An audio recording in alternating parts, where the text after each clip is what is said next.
फिर से आपका स्वागत है हमारे चैनल स्टडी जोन में। तो आइए आज हम दूसरे चैप्टर का दूसरा टॉपिक करेंगे जो है कंपनी रूल एक्सपेंस। कंपनी मतलब ईस्ट इंडिया कंपनी, कैसे उसने अपने साम्राज्य को बढ़ाया, कैसे उसने अपने एरिया को बढ़ाया इंडिया में, कैसे उसने धीरे धीरे राजाओं से गद्दी छीनते गए अपना गद्दी बढ़ाया। तो चलिए इसी के बारे में आज बात करेंगे। इसका इंट्रोडक्शन चलेगा। तो इसका टॉपिक हम देख लेते हैं। इसमें कितने टॉपिक, इसमें 4 टॉपिक हैं। पहला है Tipu Sultan the tiger of Mysore. इसमें हम पढ़ेंगे टीपू सुल्तान के बारे में कि कैसे टीपू सुल्तान की जिंदगी था, कैसे और मैसूर के बारे में, टीपू सुल्तान और मैसूर के बारे में, इन दोनों को पढ़ना है। दूसरा है वार विद द मराठा। देखिए एक बात हम आपको बता देते हैं, मुगलों ने सबको एक साथ मारा, लेकिन अंग्रेज ईस्ट इंडिया कंपनी में ने सबको एक साथ नहीं मारा, सबको चुन चुन के अकेले अकेले मारा। कभी मराठाजों को मारा, कभी फिर उधर पंजाबियों को मारा, कभी सिखों को, सिख को मारा, सिख पंजाबी एक ही होते हैं, उन लोग को मारा, कभी मुसलमानों को मारा। इससे हम बट गए। कोई उसका साथ दिया, कोई उसका साथ दिया, उससे मारा तो उसका साथ दिया। उन्होंने कभी एक साथ किसी पे हमला नहीं किया, रुक रुक के हौले हौले हमला किया और सभी को पराजित किया। उनका माइंड सेट उनका यही था कि फूट डालो और राज करो। तीसरा है द क्लेम टू परमानेंटेंसी। परमानेंटेंसी मतलब होता है सर्वोपरि। वो क्लेम करते थे, वो कहते थे कि इस भारत में कोई भी राजा है, लेकिन सबसे बड़ी ईस्ट इंडिया कंपनी है जो सर्वोपरि है, सभी राजा से ऊपर है। ये नहीं कि सिर्फ आप भी बराबर है, नहीं, ये कहते थे कि हम सर्वोपरि हैं, हमसे बड़ा कोई नहीं है। ईस्ट इंडिया कंपनी का एक नाम था। चौथा टॉपिक है the doctrine of lapse. Doctrine of lapse लगाया था जब इसका मतलब यह था कि जो भी शासक है वो अगर मर जाता है और उसका कोई मेल चाइल्ड नहीं होता तो उसका जो पूरा जो साम्राज्य होगा वो ईस्ट इंडिया कंपनी के पास चली जाएगी। यह बहुत बड़ा स्कैम टाइप का था जो ईस्ट इंडिया कंपनी की थी कि कैसे वो अपने साम्राज्य को बढ़ा सके, और इस चीज़ ने उनके साम्राज्य को बढ़ाने में बहुत ज़्यादा हेल्प की और बहुत ज़्यादा उन्होंने अपने साम्राज्य को बढ़ाया, बहुत बड़ा बना लिया अपने साम्राज्य को। चलिए फिर से आते हैं कंपनी रूल एक्सपेंस।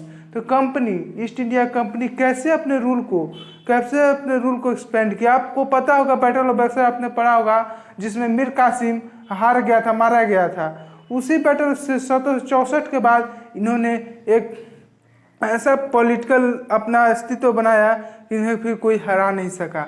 ये उसके बाद जीतते गए। इन्होंने कुछ रेसिडेंट्स अपॉइंट किए जो पॉलिटिकल इन्फॉर्मर की तरह काम करते थे, जो एक कहते हैं ना कि रॉ एजेंट आज हमारे जैसी है, दूसरे देशों में काम करते, वैसे उनके वो एजेंट थे।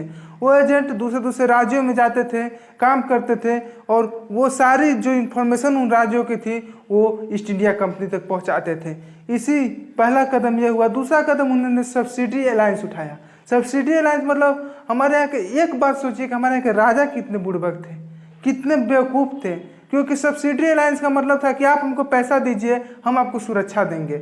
इसका मतलब कि सेना मेरी रहेगी, आप सिर्फ राजा बन के रहिए और आप पैसा दीजिए। अगर किसी राजा का सेना रहेगा ही नहीं तो राजा फिर किस काम का, उस राजा का फिर अस्तित्व ही क्या रह जाएगा। यही किया ईस्ट इंडिया कंपनी ने।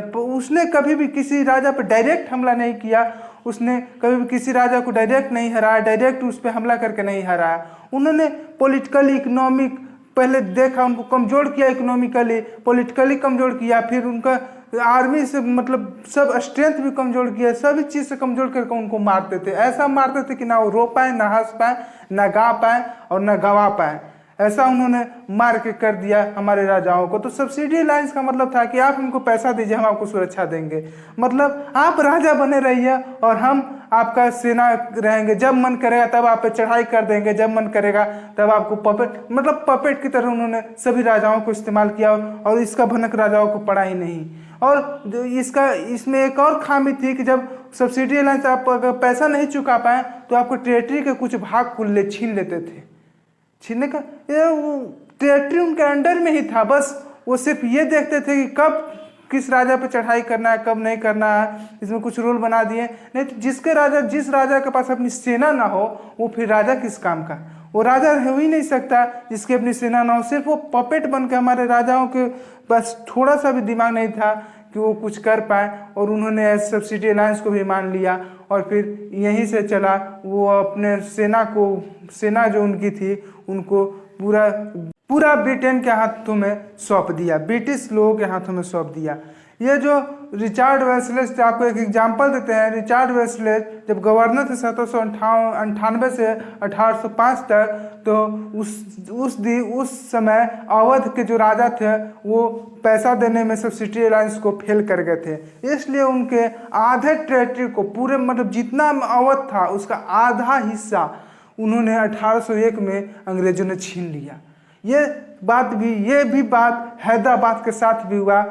तो सोचिए हमारे राजा कहाँ तक सोचते थे, उनके पास सोचने की शक्ति खत्म हो गई थी, वो सोच नहीं पा रहे थे और अपने सेना को अपने हाथों में नहीं रखकर दूसरे के हाथों में रखा और उन्हें पैसे पर सिर्फ मैनेज करते थे।